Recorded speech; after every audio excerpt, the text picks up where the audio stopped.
I thought I had the kind of love people envy. 40 years, one home, a husband who brought me coffee every morning, and kissed my forehead every night. But 2 weeks after his funeral, I found a letter, hidden in the back of our cedar chest. It wasn't addressed to me. It began with my dearest Anna. I miss you every night. That's when I knew my marriage had secrets. And those secrets had legs. What started as a single letter turned into a trail of questions.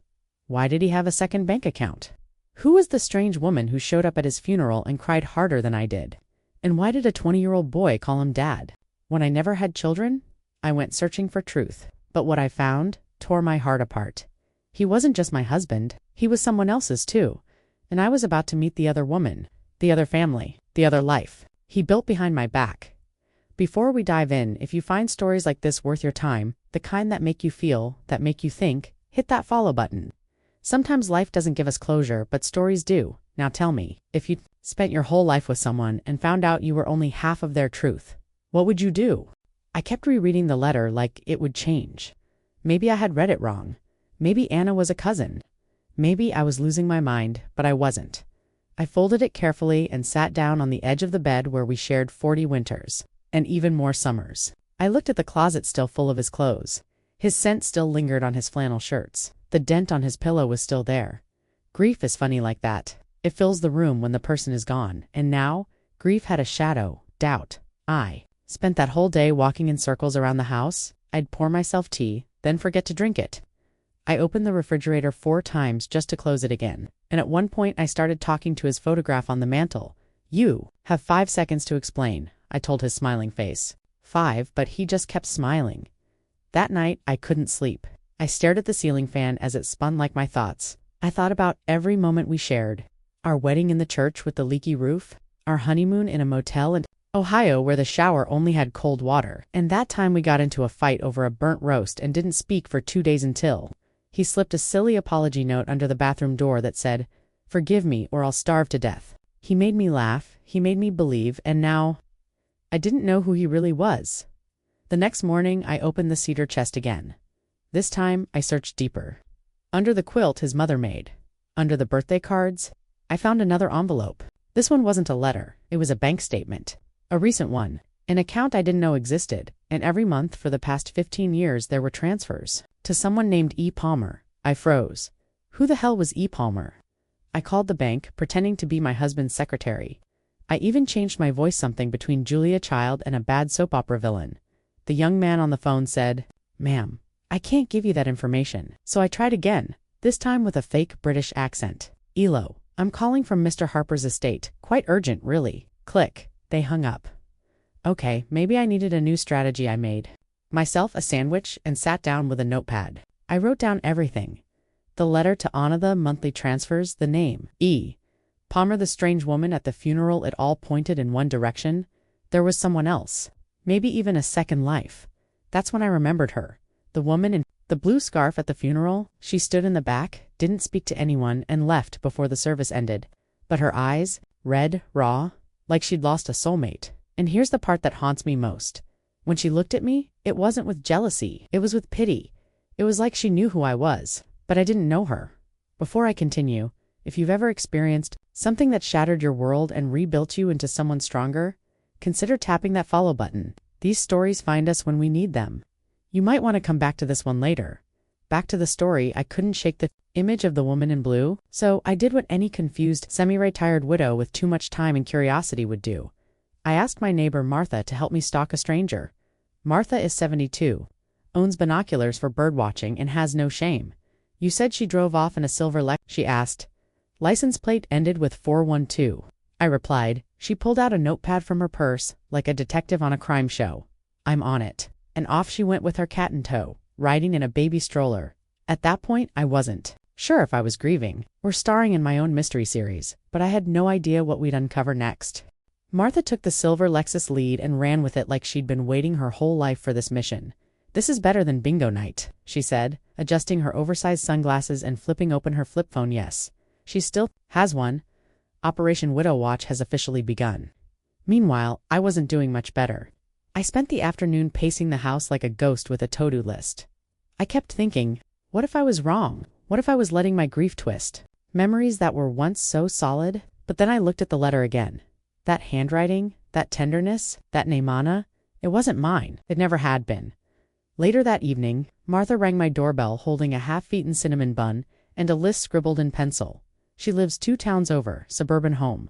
Fresh flowers on the porch. She walks a golden retriever at exactly 7 a.m. And again at 6 p.m. like clockwork. Her name is Evelyn Palmer. E. Palmer. My knees buckled. I sat down at the kitchen table as my heart tried to crawl up my throat. My husband had been sending money to her for 15 years. What kind of relationship lasted that long without me knowing? Martha poured me a glass of sweet tea like I was about to faint on a southern front porch. I hate to say it, she whispered, but maybe your husband wasn't just hiding a hobby. This feels big. I didn't sleep that night. Again, at 3 a.m., I stood in front of his closet. I ran my hands over his suits, his favorite tie, the one he wore on our 25th anniversary when he slow danced with me in our backyard, under string lights. The memory was so beautiful, and now so broken. Why did he keep this from me? Was I not enough? Or worse, was he living a life where I didn't even exist? The next morning, I made a decision. I was going to meet Evelyn Palmer, not with anger, not with a scene. I just wanted the truth. I deserved at least that much. I called her number, straight from the white pages. Yes, those still exist. Martha keeps one under her couch cushion, next to her emergency chocolates. It rang twice. Then a soft voice answered. Hello. I froze. My tongue turned into cement. Hi. My name. Is Emily Harper? I paused, I think. We might have known the same man. There was silence. Then she said, Oh, one word. That's it. But it carried the weight of 1,000 confessions. I don't want to cause trouble, I said gently. I found a letter. And a few things, and I need to understand. Another pause, then she said, Would you like to meet? I nodded, even though she couldn't see me. Yes, I would. We agreed to meet at a little cafe halfway between our towns. Neutral territory, as Martha called it. I arrived early, ordered chamomile tea. I had no intention of drinking. My hands wouldn't stop shaking. When Evelyn walked in, I recognized her instantly. Same woman from the funeral, same eyes. The ones that looked at me with pity and pain. She sat down slowly, as if the chair might collapse beneath the weight. Of what we were about to say, I'm not here to fight, she said softly. I'm not either, I replied. And then, without any more pretense, I pulled the letter from my purse and placed it on the table. Her hands trembled as she touched. The envelope? He wrote this after our last Christmas together, she whispered. I thought I'd lost it forever. Our eyes met, and in that moment we weren't rivals. We were 2 women left behind by the same man. She pulled out a photograph. It was John, my John, but he looked different, younger. Laughing with Evelyn, holding a baby, my breath caught in my throat. That's Michael, she said. Our son, he's 20. I felt like I'd been struck in the chest. The world tilted and the cafe walls felt too close. A son. He had a son. He told me he couldn't have children, that it just wasn't in the cards for us. And I believed him. For 40 years, I believed him. How do you grieve someone and then grieve them all over again? I blinked back tears. Evelyn reached across the table and touched my hand. I didn't know about you until he died, she said. And when I found out ... I thought you deserved to know, too.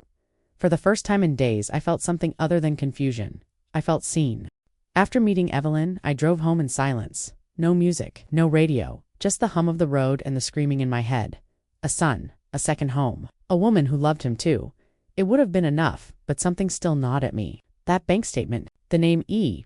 Palmer on every single transaction.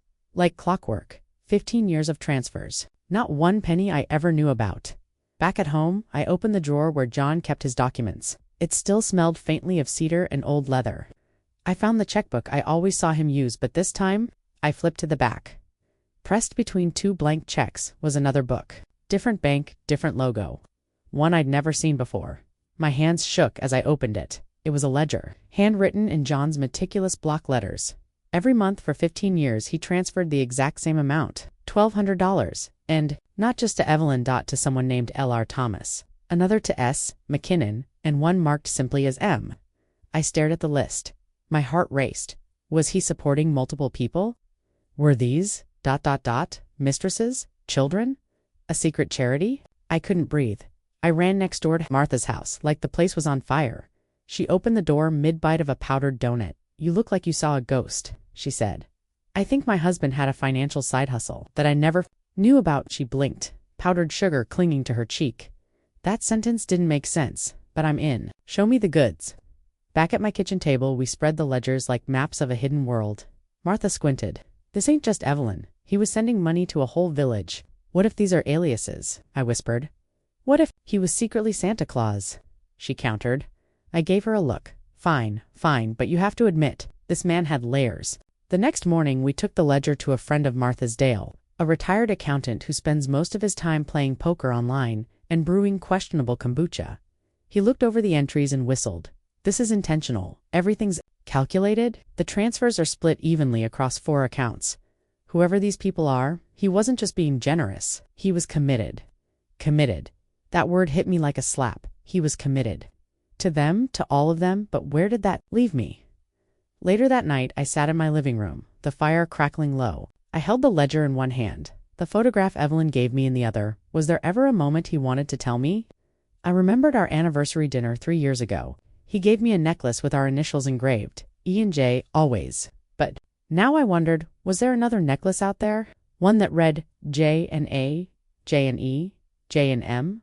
I felt like a fool, but more than that, I felt robbed. Not of money, but of knowing the man I loved. There was something so deeply unfair about mourning someone who wasn't who you thought they were, and still, I missed him. I missed the way he'd hum while fixing the porch light, the way he called me kid even when I turned 60, the way he always warmed my side of the bed in winter. Grief doesn't care about betrayal, it just stays. The next morning, I called Evelyn. I need to know something, I said. Anything, she replied. Did he ever talk about helping other people, anyone named Thomas or McKinnon? A long pause, then she said, Oh my God, he told me. He was paying child support for 2 children he had. Before me. What? He said it was part of a mistake he made in his 20s, that he didn't want to talk about it. But he felt responsible. That didn't make sense. John and I had been married since he was 25. There was no before me, she added. He also gave monthly donations to a single mom named Michelle, said she helped him during a hard time when he was broke and lost. That she saved his life? My jaw dropped. Michelle. The ledger entry. It wasn't a mistress, it was someone who saved him. Maybe John wasn't hiding everything out of shame. Maybe part of it was gratitude. Maybe some secrets weren't meant to hurt me. Maybe they were just his way of carrying a past he never wanted to explain, but still, he chose silence. He let me live beside the truth without ever inviting me into it. And that hurt more than anything. If you've ever uncovered a truth that made you question everything, tap that follow button. You're not alone. Sometimes, the person we loved most is the one we knew least. A week passed. I stopped rearranging furniture and started rearranging truths. They came in pieces: bank accounts, names I never heard, memories that weren't mine. I thought the worst was behind me. I was wrong. It was a rainy Thursday when it happened. I had just made a pot of coffee, the kind John used to love, extra strong, no sugar. The house smelled like him. For a brief second, I let myself pretend he was still here, reading the paper by the window. Then, the doorbell rang. I opened it, expecting a delivery or maybe Martha with another one of her wild theories. But it wasn't her. It was the woman in the blue scarf, the one from the funeral. Only this time, she wasn't hiding in the back pew. She stood tall.com, a folder clutched in her hand like a lifeline. I'm sorry to show up unannounced, she said softly, but I didn't know how else to do this. My heart pounded so hard I could hear it in my ears. She introduced herself. My name is Grace. I let her in. Not because I wasn't angry, but because I needed to know. We sat at the kitchen table, where John used to eat toast with jam every morning. She placed the folder between us. I was married to John, she said, legally, in Nevada, 15 years ago. The room went still. I know what this sounds like, she added quickly, but I didn't know about you. I only found out after his obituary was sent to my email by a mutual friend. I opened the folder. There it was. A marriage certificate. John Harper, Grace Middleton. My name was nowhere. I wanted to scream or throw the coffee pot across the room, but I just stared. He told me he was a widower, she said, that his first wife passed from cancer, that he moved to start over. My blood turned cold. Cancer? I whispered. Grace nodded. That's single quotes as when I started laughing. The kind of laugh that comes out sideways when you've run out of tears. Oh, well, that's rich, I said, wiping my eyes. I've had arthritis, a bad hip, and a colonoscopy butt cancer. That's new. Grace gave me a small, sad smile. He was charming, she said. He was a liar, I replied. We sat in silence, two women who wore the same ring, believed the same promises, cooked the same man's favorite meals, but never once knew about each other. How long? I asked. We were married for 3 years. Then he disappeared. No contact. No goodbye. I stared at her. You're telling me you didn't divorce? She shook her head. Technically, I'm still his wife. Or ... widow. My stomach dropped. If he never divorced Grace. Was my marriage even real?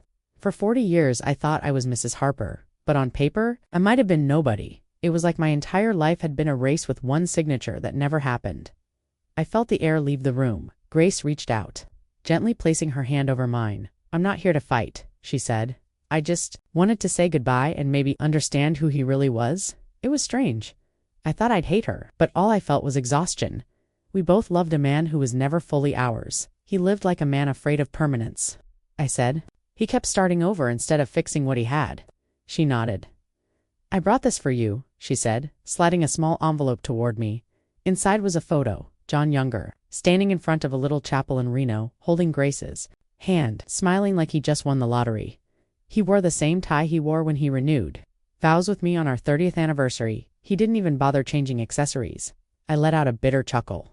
God, he really had a favorite tie. Grace smiled through her tears. He did. That night, after she left, I sat on the porch for hours. The rain had stopped.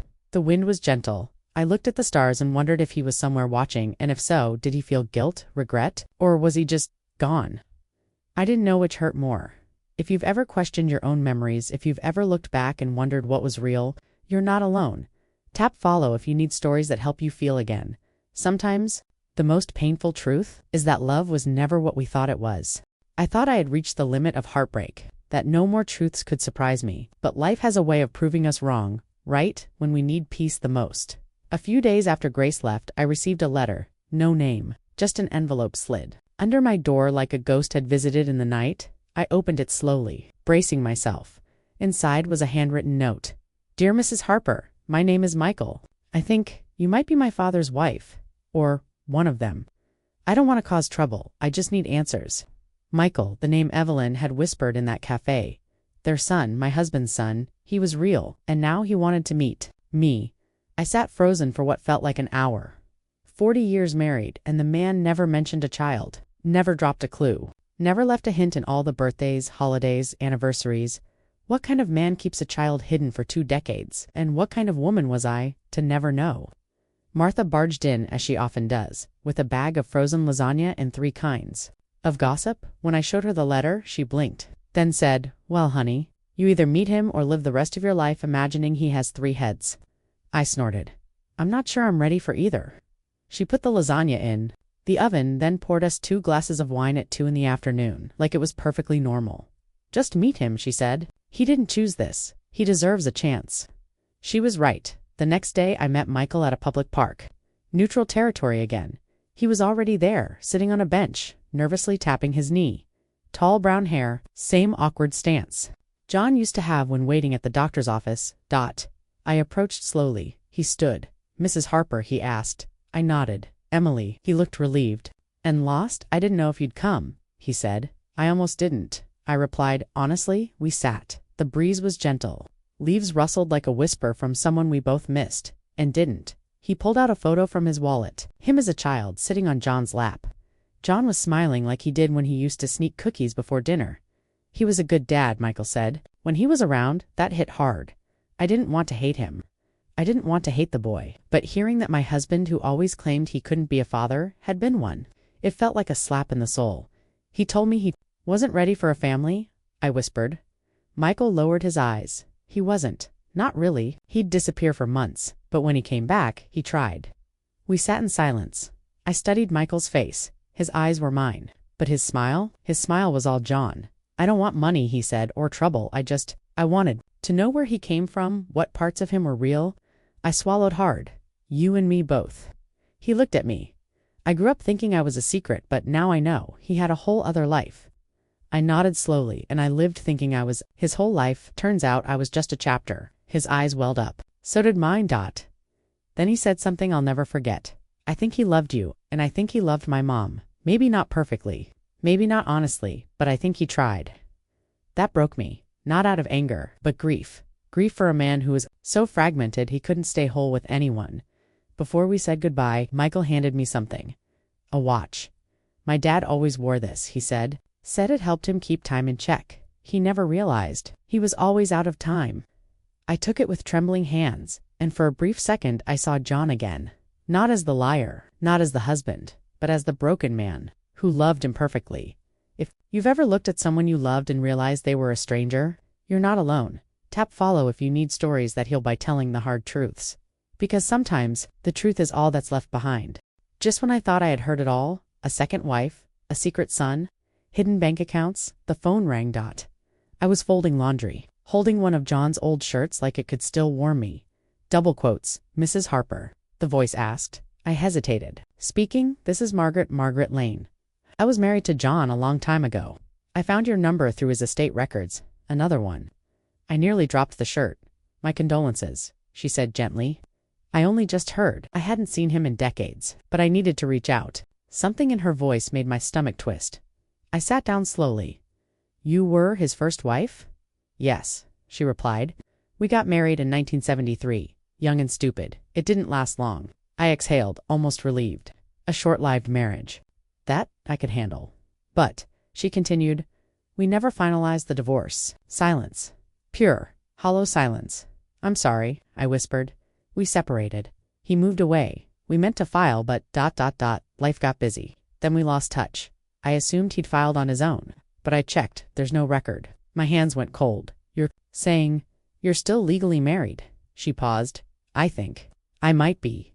Which means, legally, you might not be.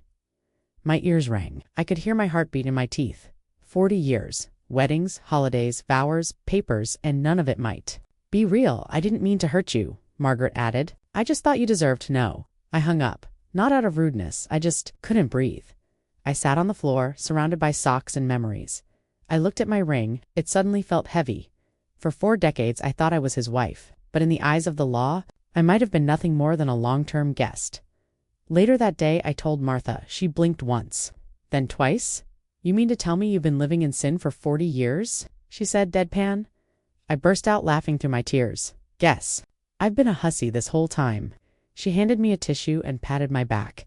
Hell of a twist for someone who sings in the church choir. We laughed. For a second it almost felt normal, but deep down, the ache stayed. It wasn't about the legality. Not really. It was about identity. If I wasn't his wife, what was I? Just someone who cooked his dinners, washed his shirts, held his hand when his mother died. The woman who sat by his side through every doctor's appointment, every surgery, every sleepless night. Was I just the convenience between his real commitments? I didn't know anymore. That night I pulled out our wedding album. The pictures were still beautiful, my dress, his smile, the way he looked at me like I was the center of the earth. Were those feelings fake? Or just incomplete? I closed the album and stared at the ceiling. I wasn't angry. I was tired of peeling back truths like old wallpaper, only to find more layers underneath. Tired of being surprised by a man who was no longer here to answer. Tired of not knowing where I stood in my own life, and yet somewhere in the middle of all that pain, I remembered the mornings he brought me tea.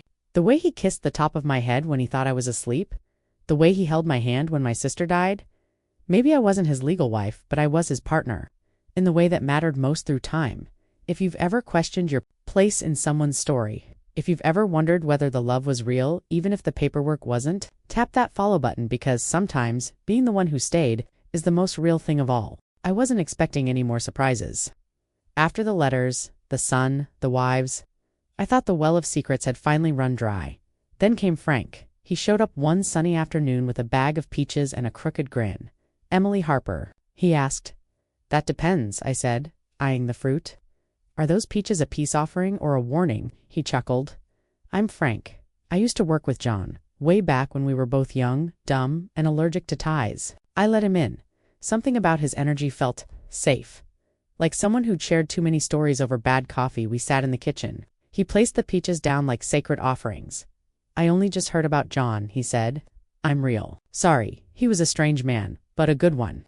Strange is one word for it, I muttered. Pouring him a cup of tea. Frank smiled. I figured you might like to hear some old stories.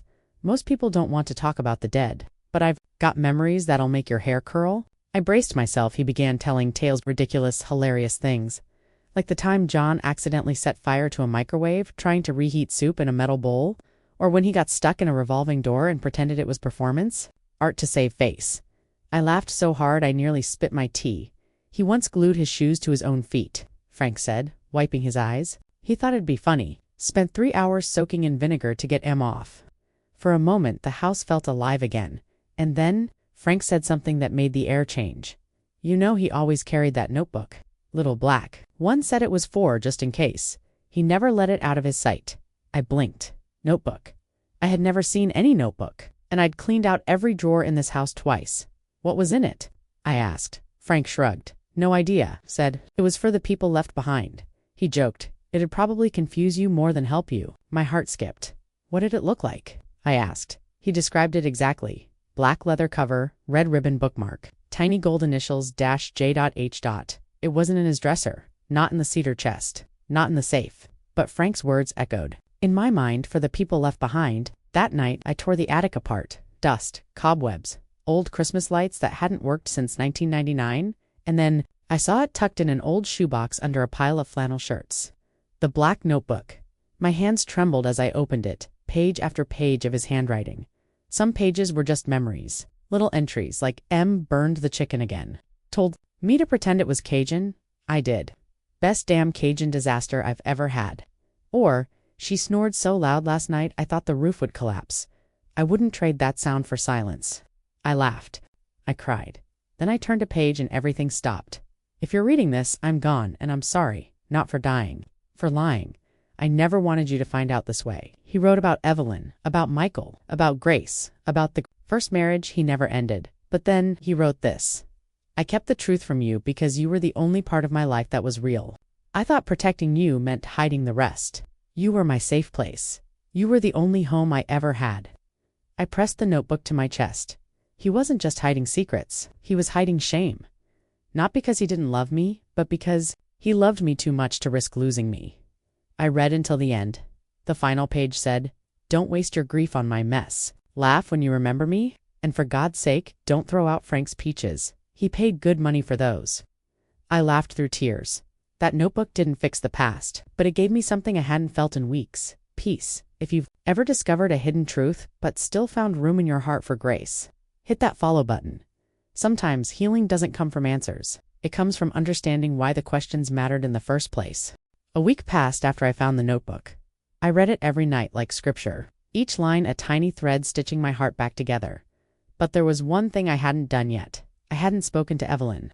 Or Michael. Not really. They had been quiet, respectful, waiting for me to decide, and now I was ready. So I invited them both. Same little cafe where Evelyn and I first met. Neutral ground, familiar table. Same window with the dusty blinds that never quite closed right.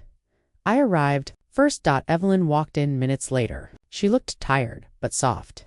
Worn around the edges in a way that matched how I felt inside. Michael followed, holding 2 coffees and looking like a man walking into a final exam. We sat in silence at first. Then, I took a deep breath. Thank you, both of you, for giving me space, and for showing up.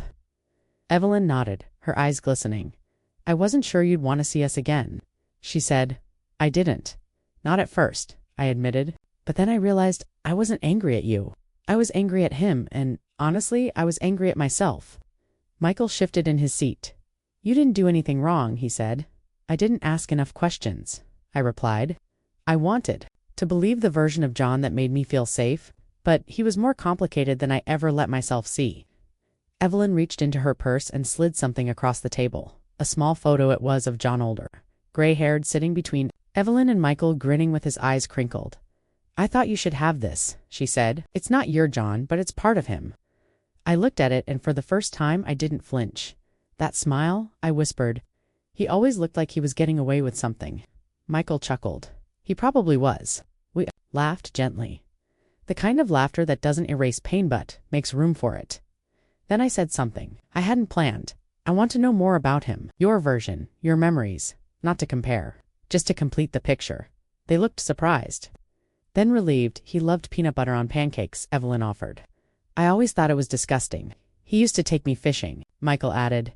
Never caught a thing, but he swore that was the point. I smiled. He used to sneak chocolate into movie theaters in his sock, I said. I caught him once with a melted Snickers halfway down his ankle. More laughter, softer this time. It felt good. It felt real. I don't know what we are now, I said quietly, but I'd like to stay in touch if that's okay. Evelyn nodded. Your family, whether we planned it or not? Michael smiled. I could use another mom who actually likes vegetables. I rolled my eyes. Careful, I'll send you broccoli every week. We sat there for hours, sharing stories, filling gaps, turning pain into memory. Memory into meaning. And when we finally stood to leave, I felt something I hadn't felt since the funeral lightness outside. The sun was warm on my face. As I walked to my car, I realized something. John may have broken my heart, but he didn't take it with him. It was still mine, and now I was free to use it however I chose. That night, I went home and made tea. Then I sat down and wrote my own letter. Not to John. To me. I wrote, Dear Emily, you survived it. You survived the truth, the silence, the not knowing. You survived the man and the mess he left behind. And in the end, you found something bigger than betrayal. You found yourself. I folded the letter and placed it in the black notebook. Then I slipped the notebook back in its box, not to hide it, but to preserve it. A piece of history, a piece of love, a piece of him, and a piece of me. If you've ever had to rebuild your story after someone else rewrote the ending, tap that follow button, because healing doesn't mean forgetting. It means remembering. With peace. Some stories don't end with answers. They end with understanding. Emily's journey reminds us of a painful truth, that the people we love most can carry parts of themselves we never get to see. But here's the miracle. Even after the lies, the betrayals, the secrets, she didn't choose bitterness. She chose peace, and that's not weakness. That's strength of the rarest kind. Now, I want to ask you, have you ever discovered something about someone you thought you knew completely that changed everything? What did you do with that truth? Let me know in the comments, because your story might help someone else heal. And if this video moved you, if you want more stories that cut deep but end in hope, go ahead and subscribe. We share stories here that feel like home, even when they break your heart. And if you're not ready to let go yet, we've got another powerful story waiting for you right here. Point right. Suggest another video about a daughter who learns her mother's final secret. Only after the funeral. Sometimes the truth doesn't destroy us. It sets us free. Thanks for watching. Take care of your heart, and remember, you're not alone.